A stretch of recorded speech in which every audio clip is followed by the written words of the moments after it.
The morning I found a wall of industrial concrete barriers spanning the width of my gravel driveway, cutting me off from the only road out of my property for the fourth time in a month, I didn't scream or throw my coffee mug against the siding of my house. I just stood there in the freezing Montana air, watching the steam rise from my cup while my breath hit the wind like a ghost, and I realized that being a, in quote, good neighbor, in quote, was officially a luxury I could no longer afford.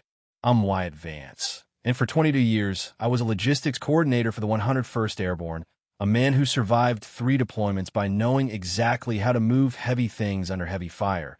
But apparently, none of that prepared me for the tactical insanity of a Suburban Homeowners Association president named Beatrice, in quote, B, in quote, Sterling. See, I'd moved to the outskirts of Bozeman to find a little slice of silence after my divorce, buying a beautiful 3-acre lot in a place called Aspen Hollow because the deed said I could have my peace and I could run my custom furniture restoration shop from the detached garage without anyone breathing down my neck. But Beatrice, a woman who treated our neighborhood like her own personal feudal manor and patrolled the streets in a champagne-colored Lexus like she was looking for a reason to start a war, had decided that my dusty work truck and the occasional sound of the sander were, in quote, scars on the face of the community, end quote. She'd spent 6 months trying to find me into bankruptcy, and when the legal threats didn't work, she decided to weaponize the HOA's maintenance budget to, end quote, temporarily, end quote, store heavy materials right across my access point, claiming it was for a road project that never seemed to start.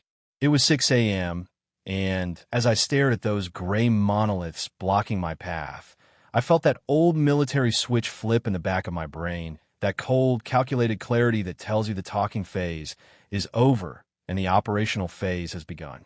I pulled out my phone, bypassed the HOA's emergency line, and called an old friend from my service days, a guy named, in quote, Dozer, in quote, Dan, who now ran the largest concrete pouring outfit in the tri-state area, and I told him 5 words that would eventually cost Beatrice her sanity and her seat on that board.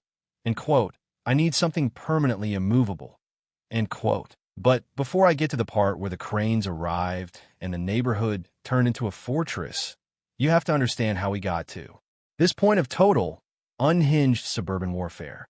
When I first bought into Aspen Hollow, I did my homework. I spent weeks reading the covenants, the bylaws, the fine print that usually puts people to sleep, and I knew for a fact that my small-scale business was protected because the lot was zoned for, in quote, mixed residential artisanal, in quote, use before the HOA even existed. Beatrice didn't in oppose. T care about the law, though. She cared about, in quote, vibe, in quote. And to her, a man in Carhartt pants covered in sawdust didn't in oppose.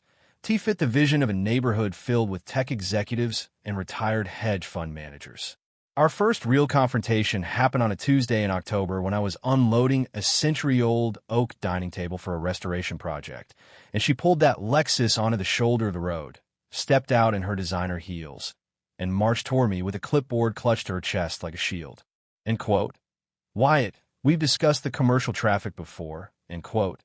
She started, not even bothering with a hello, her voice carrying that sharp, nasally edge that made my teeth ache. End quote. This is a residential sanctuary, not a loading dock for your hobbies, and the board has received numerous complaints about the aesthetic disruption your shop is causing. End quote. I looked her dead in the eye, wiped the sweat from my forehead, and pointed toward the 300-yard gap between my house and the nearest neighbor, a gap filled with pine trees and nothing else. End quote.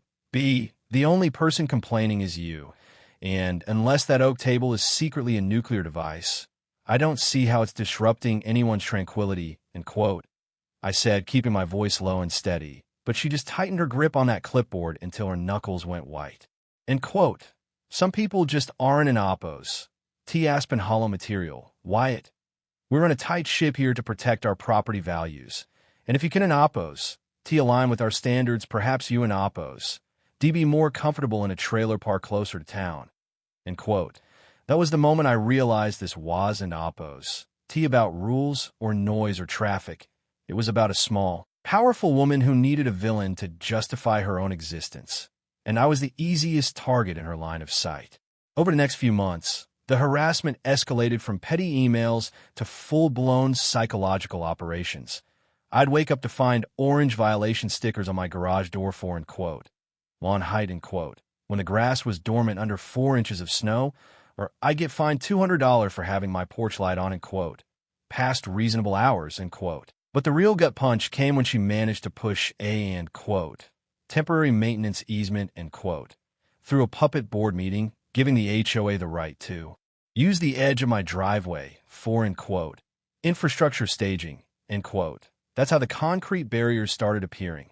These massive 2-ton, Jersey walls, that the HOA's contractor would drop right in front of my gate under the guise of preparing for a culvert repair.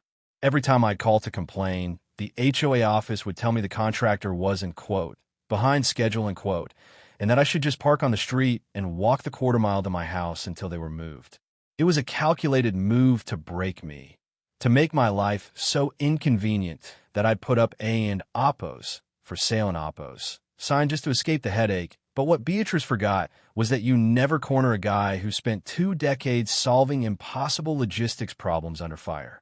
I spent 3 days in the local courthouse basement, digging through records that went back 40 years, and that's where I found my first piece of ammunition. And, silver-haired ghost, named Silas Thorne. Silas was 74, a retired land use attorney who lived 2 houses down from me. A man Beatrice had been trying to force into a nursing home for years because his vegetable garden, cluttered the streetscape. Silas and I sat on his back porch one evening, drinking cheap bourbon and looking over my property survey, and he started laughing so hard he nearly choked on his drink. Wyatt, that woman is a shark, but she's a shark that doesn't in oppos. T know how to read a map, Silas told me, pointing his weathered finger at a specific line on my deed. See this?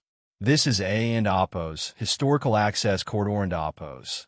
It means your driveway, ISN and oppos. T just a driveway. It's a protected right-of-way that predates the HOA by a decade, and by placing those barriers there, the HOA, ISN and oppos. T just being annoying. They're committing a felony obstruction of a utility access path, But Silas gave me something even better than a legal technicality. He gave me the, keys to the kingdom, He'd been keeping a ledger for 5 years, documenting every time Beatrice used HOA funds to pave her own private walkway or hire, landscapers, who were actually just her cousins from out of state. Armed with that knowledge, I didn't in oppos. T go to the police, and I didn't in oppos. T go to the board, I went to the dirt. I called Dozer Dan and told him I wanted to commission 4, monumental decorative planners, for my entrance, but I didn't in oppos. T want the stuff you buy at Home Depot. I wanted them cast in high-strength, steel-reinforced 5,000 psi concrete, 4 feet wide and 6 feet deep, with a hidden subterranean anchor system that would make them essentially part of the Earth's crust. Each one would weigh nearly 4 tons once filled with wet soil and mountain stone, and they were designed to be placed exactly 6 inches inside my property line, flanking my driveway in a way that left exactly enough room for my truck, but made it physically impossible for a crane or a forklift to drop a Jersey barrier in that space ever again. While Dan's crew was precasting these monsters in his shop, I started my own, counterintelligence, operation. I installed a series of high-definition, solar-powered thermal cameras along my perimeter, and within 48 hours, I caught Beatrice. The footage was like something out of a bad spy movie. 2 a.m., the champagne Lexus idling down the street, and Beatrice herself stepping out in a trench coat to spray paint, X, marks on my gravel, marking the spot for the next set of barriers. She looked so satisfied with herself, so sure of her victory, and I just sat there in my darkened living room, watching the monitor and whispering, checkmate B, The installation happened on a Saturday when the entire board was away at a regional HOA convention in Big Sky. A weekend I knew about because I'd started, volunteering, to help the HOA secretary with her filing, a sweet woman named Martha who was just as tired of Beatrice's ego as I was. Dan arrived at 5 a.m. with a flatbed and a heavy-duty knuckle-boom crane, and we worked like a pit crew. By noon, 4 massive, elegant, industrial-grade planters were sitting at the mouth of my driveway. looking like ancient sentinels. They were beautiful, honestly, textured concrete that looked like natural slate, filled with winter-hardy pines and heavy river rock. But beneath that beauty was 16 tons of, go find another hobby, energy. We finished just as the sun began to dip, and as I stood back to look at the work, I felt a weight lift off my chest that I hadn't oppose to even realized I was carrying. Monday morning was the main event. I was out on my porch, sipping a fresh coffee, when I heard the familiar hum of the Lexus. Beatrice pulled up, followed by the HOA's contractor in a flatbed, carrying 2 more concrete barriers. I watched her get out of the car, her smile fixed and ready for a confrontation, but as she walked toward my gate, her pace slowed, then stopped. She stared at the planters, then at the narrow, protected lane they created, and then she looked at her contractor, who was just scratching his head and looking at his crane specs. She marched up to my porch, her face a shade of red I didn't oppose. Know the human skin could achieve. Wyatt, what in the name of God are these bunkers doing on HOA adjacent land? You didn't oppose. Get architectural approval for these eyesores. They're coming down right now at your expense, She was screaming, her voice cracking, but I just leaned against the railing and took a slow sip of coffee. Actually, B, those aren't oppos, movable oppos, decorative landscape features. At least that's how the county defines anything not poured as a continuous foundation. And since they're sitting entirely on my private property, 3 inches behind the historical access line, I don oppos. Need your approval. But hey, if your guy wants to try and move 4 tons of steel-reinforced concrete with that little crane, tell him to go for it. I've got my lawyer on speed dial and a camera rolling to capture the property damage. She turned to the contractor and barked, move them, push them out of the way, The contractor, a guy who clearly just wanted to get paid and go home, walked up to the first planter, kicked the base of it, and looked at her like she was insane. Ma oppos. Those things are anchored. I try to push that with my truck. I'm going to leave my transmission on your pavement. That's a permanent structure in my book. Ein oppos, touching it. The look on her face was pure, unadulterated poison. She turned back to me, pointing a shaking finger. You think you're so smart, Don oppos. You? You think you can just build a fortress and hide? I will fine you until you're living in the street. Wyatt Vance. I will have the county marshal out here by noon.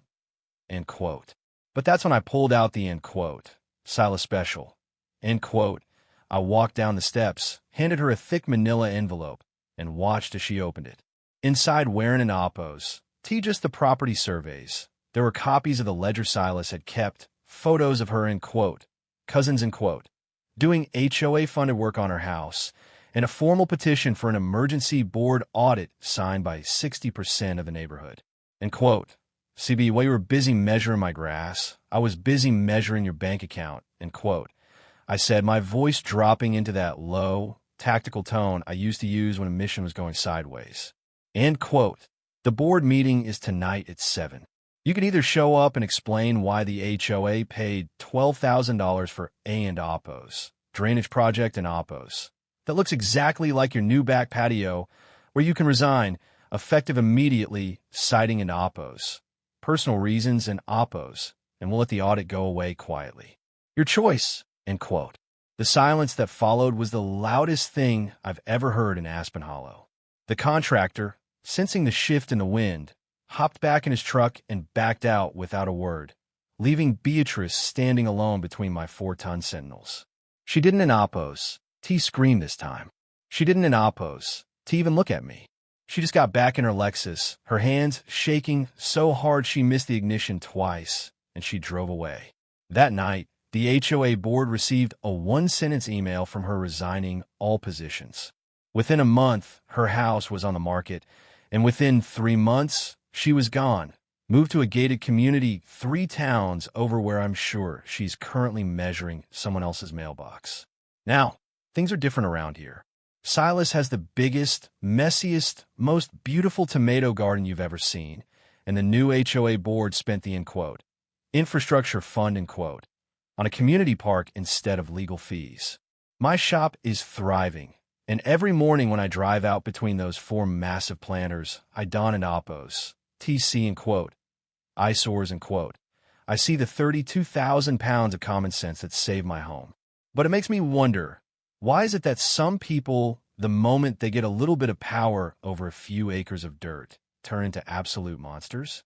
Is it something in the suburban air, or are we all just one bad property line dispute away from starting a war?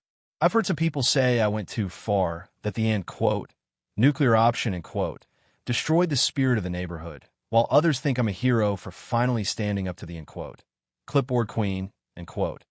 What would you have done if you were in my boots? Would you have kept paying the fines and hoping for the best? Or would you have called in the heavy artillery? Drop a comment below and let me know your worst HOA horror stories.